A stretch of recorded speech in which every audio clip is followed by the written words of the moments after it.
किसी को अपमानित नहीं करेंगे, किसी को ह्यूमिलिएट नहीं करेंगे। हम कॉलोनियल पुलिस नहीं है, हम पीपल्स पुलिस है। कॉलोनियल पुलिस नहीं है, पीपल्स पुलिस है, लोगों की हम पुलिस। मैं भी शासक नहीं हूं।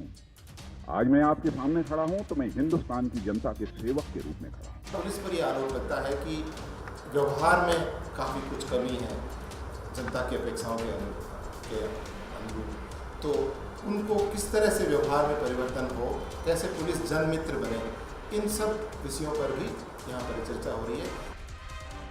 इस वक्त टोंक से हमारे साथ पंकज जी जुड़े हैं। पंकज जी बताएं आपका क्या कहना है। हेलो जी पंकज जी बताएं आपका क्या कहना है। जी सर, एक तो क्या है, ये पुलिस व्यवस्था में क्या चेंज होना चाहिए जी और दूसरी बात ये है कि मैं खुद 2012 के राजस्थान पुलिस के पेपर में फर्स्ट रैंक आया हुआ पेपर के अंदर। जी तो मुझे यह कहकर फिजिकल में निकाल दिया कि तुम जैन हो, तुम्हें क्या जरूरत है पुलिस में आने की। जी सिर्फ जाट ये गुजर आना ही जरूरी है क्या सिर्फ शरीर से हष्ट पुष्ट होना जरूरी है क्या। शुक्रिया पंकज जी अपनी राय देने के लिए। एक बात आती है, भाई भतीजावाद का जिक्र हम लोग कर रहे थे, लेकिन उससे पहले प्रशिक्षण में जो बुनियादी बातें होनी चाहिए उसका जिक्र होना जरूरी है। 2012 में वर्धमान यूनिवर्सिटी में एक प्रोग्राम हुआ था, पुलिस और आंतरिक सुरक्षा पर चर्चा की गई। तब तत्कालीन राज्यपाल शिवराज पाटिल वहां पहुंचे। उन्होंने एक जरूरत पर जोर दिया कि पुलिस पाठ्यक्रम सबके लिए कंपलसरी होना चाहिए, कम से कम बुनियादी शिक्षा में इसको शामिल कर लेना चाहिए।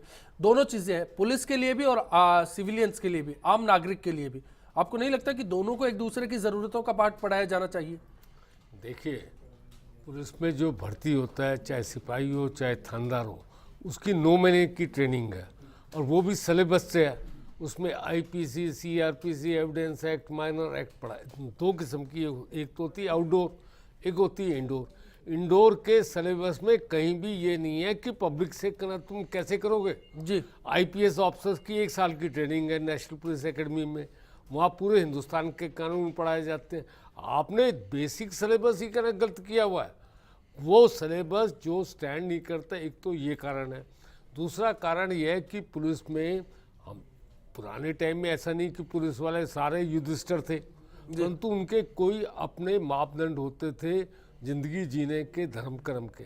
आज की तारीख में 50% पुलिस वाले तो भूमाफिया करना बन गए। वो ये एक बड़ा सवाल है, भ्रष्टाचार की जड़ों की बात आ जाती है, भ्रष्टाचार का जिक्र हो आम जाता है। आदमी की क्या वो नहीं होंगे तो उनके रिश्तेदार होंगे भूमाफिया। जैन साहब, मैं इस पर आपकी राय जानना चाहूंगा। भ्रष्टाचार एक सबसे बड़ा मुद्दा है। लगातार कॉलर्स का भी जो ओपिनियन आया उसमें कहा गया कि कहीं ना कहीं करप्शन का एक जो पार्ट है इस महकमे में ऐसा बैठ गया है कि जो सुधार की बात है वो हो ही नहीं पाती। देखिए, जो बार बार आवाज आ रही है कि एक धारणा बन गई है पुलिस के बारे में कि बिना पैसे बिना सिफारिश के पुलिस में काम नहीं होता, तो ये धारणा अचानक नहीं बनी, ये पर बाकी एक बहुत बड़े सेक्शन का ये अनुभव है और जिसके कारण बनी है। जैसा कि अभी आपने रचोया साहब ने बिल्कुल सही कहा कि आज की डेट में पुलिस की स्थिति क्या हो गई कि पुलिस थाने एक भूमाफियाओं के केंद्र बन गए हैं। आम आदमी में विश्वास नहीं है, पर वहाँ आम आदमी में तो भय है और विश्वास है, तो जो भूमाफियाओं या शराब माफियाओं उनके अंदर, पुलिस के अंदर विश्वास पैदा हुआ है। अगर इस तरह के हम पुलिस, क्योंकि आज भी हमने सब कुछ सिखा दिया, पर आपने कहा कि पुलिस को मॉरल पुलिसिंग नहीं दी गई।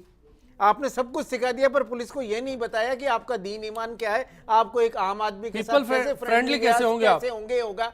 और अब यानी जो पहली मेरे ख्याल से पुलिस यूनिवर्सिटी जोधपुर में एक अधकचरी सी बनाई गई है, कितने वर्षों बाद पुलिस जो कि प्रशासन का पहला चेहरा है, यदि कोई एक सिपाही खड़ा है तो एक आदमी का अगर सिर में भी दर्द है, उसकी बीमारी भी हुई है, तो वो सिपाही से मदद मांगने के लिए जाएगा। जो प्रशासन का पहला चेहरा पुलिस है, उसको आपने सिर्फ कुछ कानून बता के और सामने खड़ा रखा है। बिल्कुल, ये एक अहम सवाल खड़ा होता है। जाला साहब, आरपीए का अगर जिक्र किया जाए, मेरे ख्याल से 3300-3500 के करीब साल भर में यहाँ से ट्रेनिंग करके लोग निकलते हैं। इसकी क्षमता बढ़ाए जाने की भी बात है। कॉलर है हमारे साथ, मैं इस पर लौटूंगा आपके पास, उनसे पहले सुन लेते हैं क्या कहना है। दिनेश अग्रवाल जी उदयपुर से, बताएं दिनेश जी क्या कहना है आपका। ये मेरा सिर्फ सवाल भी है और सुझाव भी है जी। ये जितने साहब महानुभाव सामने बैठे हैं जी, इनसे मैं ये पूछना चाह रहा हूँ कि इन सब के पास पहुँचने के लिए क्या रास्ता है जी। इन सब के पास पहुँच कैसे सकता है आदमी? आम आदमी की अप्रोच के अंदर काम हो या आम आदमी उनसे संपर्क कर सके, ऐसी कौन सी व्यवस्था है? क्यों ना ये सब अखबार में छाप दिए जाए, इनके नंबर, इनके मोबाइल नंबर या जो कुछ भी है, आदमी नीचे से लेके ऊपर तक के सीओ सब के अखबार में क्यों नहीं छाप देते हैं नंबर, ताकि आम आदमी इनको फोन करके अपनी प्रॉब्लम बता सके और काम नहीं होने की स्थिति में संपर्क कर सके। जी शुक्रिया दिनेश जी आपका। ये एक बड़ा सवाल है झाला साहब, और जो मेरा सवाल था मैं उसमें आऊंगा। पहले जो कॉलर की राय है उसको, आपको नहीं लगता कि ऐसा किया जाना चाहिए? ये एक बदलाव है जो अब हो जाना चाहिए वक्त के साथ। देखिए पेपर में रोज तो आएगा नहीं, एक दिन आकर के दूसरे दिन रिपीट होगा नहीं। 100 नंबर जो है नहीं, पुलिस सवाल के नंबर का नहीं है, सवाल है कि कैसे लोगों का जुड़ाव बढ़े। नहीं, वही मैं कह रहा हूँ कि 100 नंबर पुलिस के हैं, 100 नंबर से किसी भी अधिकारी के नंबर लेकर के और क्या कोई आप भी व्यक्ति ईमानदारी से approach कर मानते हैं सकता कि 100 नंबर पे जो रेस्पॉन्स मिलना चाहिए मिलता है? रात 12-1 बजे जब आप कॉल करेंगे, सिंगल कॉल में आपका कनेक्टिविटी हो जाएगी, किसी से बात हो जाएगी?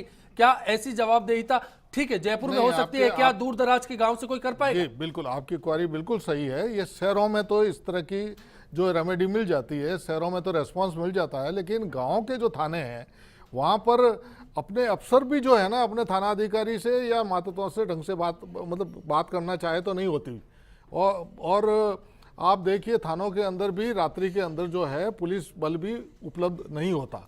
ज़्यादातर लोग अपने घरों पर चले जाते हैं या ड्यूटी का बहाना लेकर के थाने में कोई 1 या 2 आदमी रहते हैं। झाला साहब, ये एक गंभीर समस्या है। देखिए, आप 2 वरिष्ठ पुलिस अधिकारी यहाँ बैठे हैं और सिस्टम की जो अंदर की बात है आप लोगों ने रखी, खुलकर रखी, ये काबिल तारीफ बात है, लेकिन ये गंभीर विषय भी है और इस बारे में सोचना चाहिए। जब आप लोग इस प्रॉब्लम को फेस कर चुके तो निश्चित तौर पर ये बाकी लोगों के लिए, तो आम आदमी के लिए सोचिए कितना बड़ा सवाल है। नहीं, देखिए 2 तरह की अप्रोच होती है अधिकारी की। एक तो खुद जो है मॉनिटर करता है, सुपरवाइज करता है, एक अपने अधीनस्थ के आधार पर रिपोर्ट लेता रहता है ऑफिस में बैठ करके या घर पे बैठ करके जो है मॉनिटरिंग सबके लिए एक व्यवस्था की बात है। तो आप देखिए, आप देखो इसमें बहुत सारी चीजें हैं।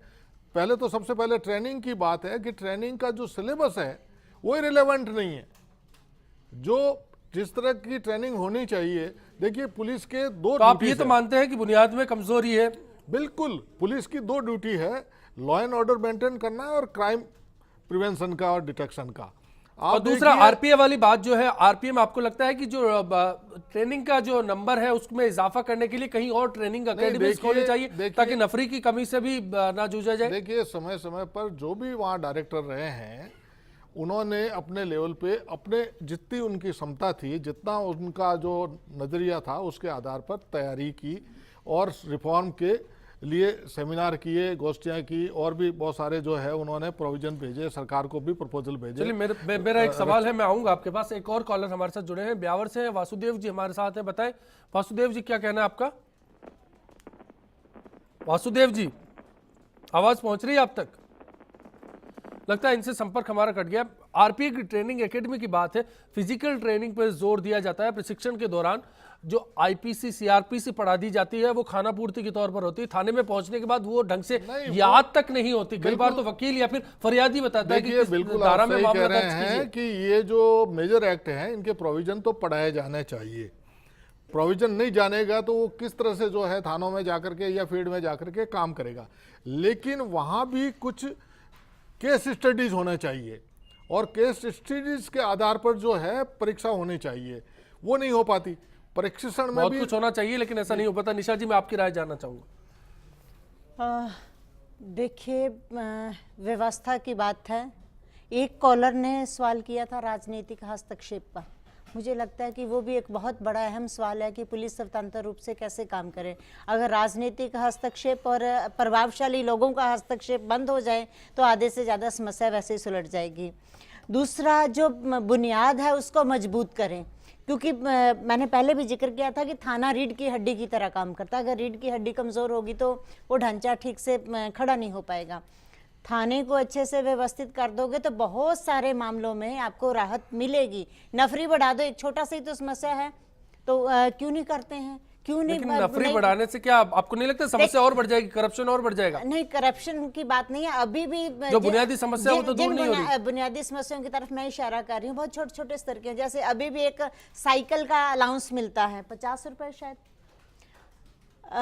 तो क्या आज के जमाने में जिक्र किया झाला साहब ने कि कोई साइकिल से चल सकता है? साइकिल से किसी मुलजिम को पकड़ा जा सकता है क्या? एक सम्मन जो तामील करने वाला है वो जाके वहाँ 100 रुपया लेके ये लिख देता है कि ये तो घर पे नहीं मिले हैं, तो वो स्थिति से निपटना, वो चीज़ें रुकनी चाहिए। जब वो रुक जाएंगी तो पुलिस व्यवस्था में सुधार हो सकता है। ऊपरी स्तर के ऊपर जिस तरह की कोशिशें की जा रही हैं वो चर्चाएं होनी चाहिए, अच्छी होती हैं स्वास्थ्य के लिए भी और स्वस्थ वातावरण बनाने के लिए भी, लेकिन जो बुनियादी जरूरत है उसकी तरफ ध्यान नहीं दिया। बुनियादी जरूरतों का यहाँ सवाल खड़ा होता है। फिर से एक बार बात होती है कि पुलिस बुनियाद से कमजोर होती है और ऊपर जाकर फिर इसका असर देखने को मिलता है। ब्यावर से वासुदेव जी हमारे साथ फिर से जुड़े, बताएं वासुदेव जी क्या कहना है आपका? वासुदेव मंगल बोल रहा हूँ जी।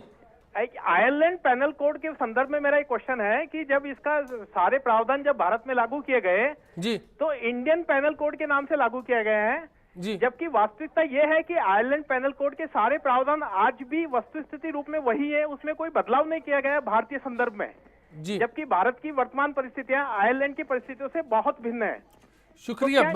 बिल्कुल वासुदेव जी, ये एक बड़ा सवाल है, जो क्वेरी थी उस पर शायद आप जवाब दे पाएंगे जैन साहब। देखिए, जो इंडियन पैनल कोड है या आयरिश पैनल कोड था, ये लॉर्ड मैकाले ने बनाया था। दोनों ही कोड लॉर्ड मैकाले ने बनाए थे। लॉर्ड मैकाले ने ये कहा कि 20 साल तक मैं घुमाऊं सब जगह और उसके बाद मैंने ये पैनल कोड बनाया है।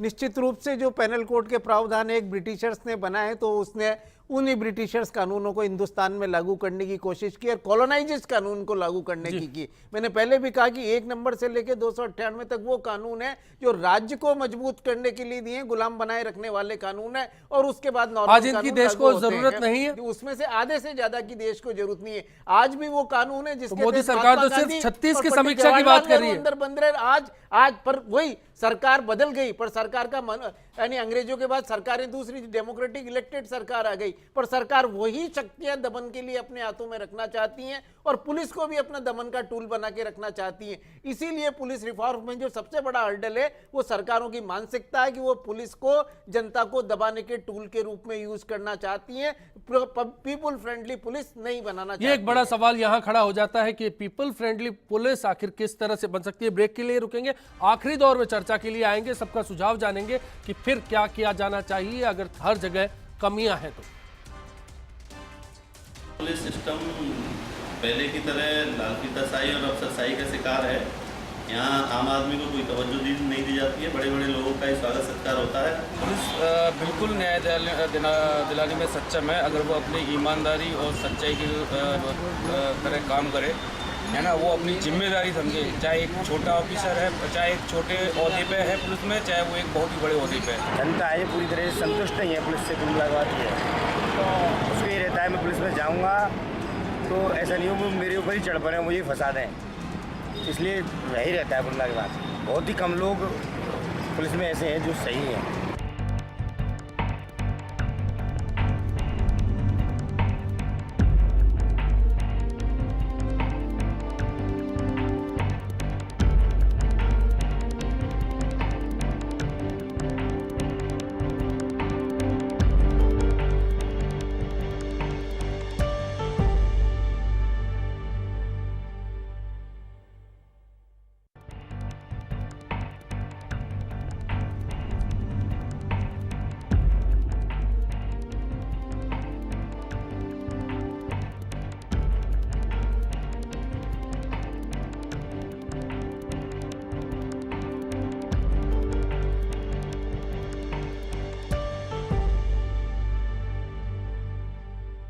Training capacity today in Rajasthan is approximately 3,500 people, and we need to take this up to about 7,500, which is sort of ideal numbers.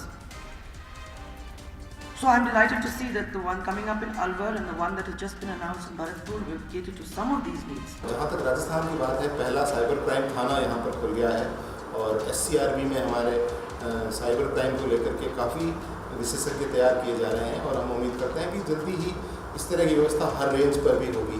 तो ये एक नया विषय है जिस पर कि राजस्थान पुलिस को और आगे बढ़ना है। सर, आज स्वदेशी पुलिस को लेकर हमारा सवाल था कि क्या पुलिस के कानूनों को स्वदेशी किए जाने की अब ज़रूरत है। इस पर आपकी राय मिली। 70% दर्शक मानते हैं कि जी हाँ, ऐसा किया जाना चाहिए। 30% इस बात से इत्तेफाक नहीं रखते।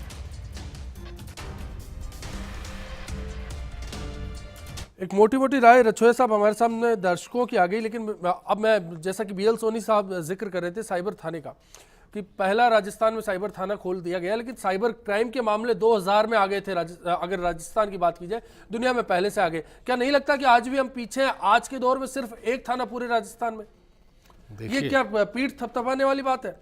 देखिए, जो थाने हैं उनमें जो कांस्टेबल है वो ही साइबर एक्सपर्ट है। इसलिए जो ये साइबर क्राइम एक्सपर्टीज का तो सवाल ही अलग है कि ये एक्सपर्टीज है ही नहीं, निपट पाते हैं क्या उस मुद्दे से? है ही नहीं।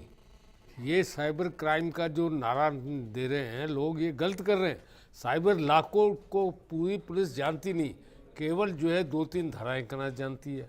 आज ईमेल कोर्ट में कैसे पेश हो ये पुलिस जानती नहीं। दिक्कत क्या है कि हम लोगों की मानसिकता इस रूप में बन गई है कि हम लोग पुलिस वाले चेंज चाहते ही नहीं, क्योंकि हम स्टेटस को के हक में है कि जैसा है यथास्थिति बनी रहे। ये बदलाव से डर क्या? झाला साहब, ऐसा ही है महकमे में कोई बदलना नहीं चाहता? नहीं, देखो, बिल्कुल रचोया साहब ने जो बात बताया मैं उसकी बात से सहमत हूँ। और ये जो साइबर क्राइम का जो थाना खुला है, देखिए शुरुआत तो हुई है, धीरे धीरे रिफॉर्म हो रहा है। आज जो आरपीए के अंदर जो सेमिनार हो रही है उसका भी कोई रिजल्ट तो निकलेगा, धीमी रफ्तार में। लेकिन मैं एक बात बताऊं आपको, जब साइबर क्राइम आप देख रहे हैं कि ज़्यादातर साइबर क्राइम बहुत ज़्यादा हो रहे हैं आज के आधुनिक समय में, और तो इनको कम से कम हर थाने के अंदर एक आईटी हैंड जो साइबर क्राइम में समझता है, आईटी एक्सपर्ट जो है वो होना चाहिए। आप केवल सिपाहियों के ऊपर निर्भर करके साइबर क्राइम को जो है इन्वेस्टिगेट नहीं कर सकते। वो सिस्टम भी नहीं समझते अच्छी तरह से, खाली कंप्यूटर चलाना जानते हैं।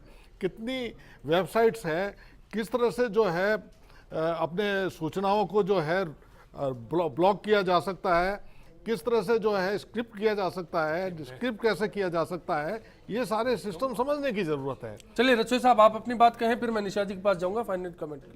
देखिए, हम लोग जो भर्ती करते हैं उसके अंदर आज की तारीख में एक ही है, जो कांस्टेबल भर्ती होगा वो दौड़ के अंदर पास होना चाहिए। वो कितना पैमाना बदला जाना चाहिए बस। ये जो दौड़ के अंदर पास होते हैं, वो एक कॉलर ने कहा कि एक पर्टिकुलर जाति के लोग ही आते, उसने सही कहा।